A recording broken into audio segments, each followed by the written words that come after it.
I went there, he was laying down. And I said, what was that? What was the chips he ate? And this is why he showed me.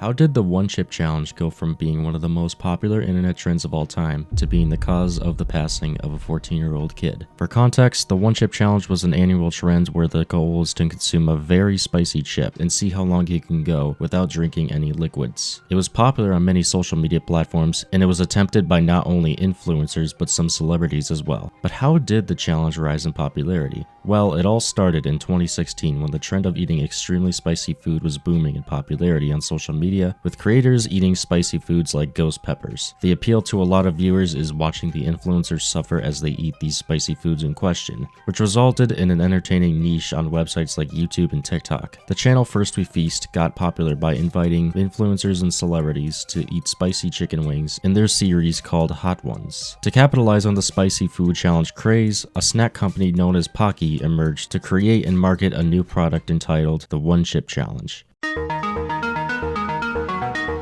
The main premise behind the One Chip Challenge was to film yourself eating the spicy chip. Then you'll have to post a video of you doing the challenge on social media with hashtag One Chip Challenge tagged on it. The One Chip Challenge picked up some traction and became a widespread tradition on the internet, especially after celebrities such as Shaquille O'Neal and Lil Yachty did the challenge themselves. Needless to say, the One Chip Challenge was a major success, and it had a very positive impact on Paqui in terms of profits and recognition. However, while mostly everything was all hunky-dory for the One Chip Challenge in Paqui, there were, of course, many controversies surrounding it. While Paqui has made it clear to consumers that the One Chip Challenge is to be attempted by adults only, its popularity has attracted the wrong kind of age groups. A lot of kids and teens decided to do the challenge themselves, some even requiring medical attention after taking the challenge. Some teens even took it upon themselves to attempt the challenge while they were at school, and unsurprisingly, this raised a lot of issues. Following these issues, various schools banned the One Chip Challenge altogether to prevent students from doing the challenge on school grounds. For instance, in November 2022, a high school in Georgia had an incident regarding a student taking the challenge, resulting in the student receiving medical attention.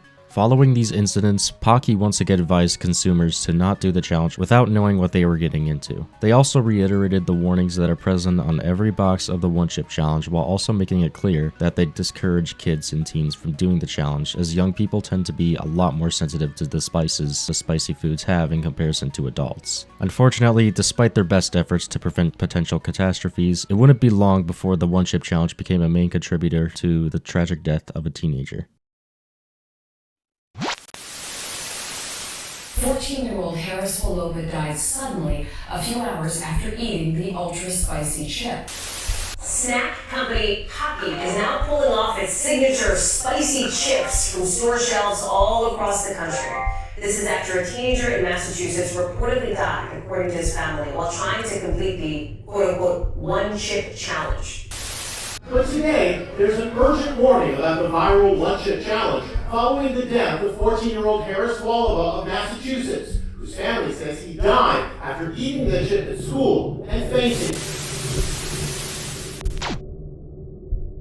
On September 1st, 2023, a 14-year-old teen named Harris Woloba took part in the One Chip Challenge at school, and he went to the nurse's office shortly after doing the challenge. His mom came to the school to take him home, completely under the impression that he just had a bad stomachache, as the school nurse never specified the fact that he had consumed the One Chip Challenge. When he got home, he eventually passed out and was rushed to the emergency room, but unfortunately passed away at the hospital. The One Chip Challenge was the prime suspect in being the cause of Harris's death, given the fact that it was the last thing the teen consumed before dying from the complications. The chip had capsaicin, which is what triggers the spice in chili peppers such as jalapenos and habaneros, and spicy foods in general. It's no secret that there have been a metric amount of reports of people having complications after consuming capsaicin, some even experiencing pepper poisoning, which causes horrible side effects, with death being one of those side effects in question. So it's fair to say that Harris has died from pepper poisoning. It was simply too much for him to handle. Following the 14-year-old's passing, Paqui immediately severed sales of the One Chip Challenge by pulling it off store shelves and removing it from their website and other online shopping sites like Amazon. They then made a statement on social media which read, "While the Paqui One Chip Challenge is intended for adults only, we have seen an increase in teen usage of the product. We care about all of our consumers and have decided to remove the product from shelves. The product's label clearly states it is not for children or anyone sensitive to spicy foods or who has food allergies, is pregnant, or has underlying health conditions. We are actively working with our retailers and are offering refunds for any purchases of our single-serve one-chip challenge product. They of course stayed true to their word and decided to give out refunds to anyone who has purchased the 2023 one-chip challenge, and as of this video they're still handing out refunds. Overall, a lot of internet challenges can be safe and fun for everyone, but it shouldn't stop people from taking extra precautions from doing said challenges. And it definitely should be a responsibility for content creators to warn their viewers of the dangers of what some challenges can do to your health. Thank you for watching.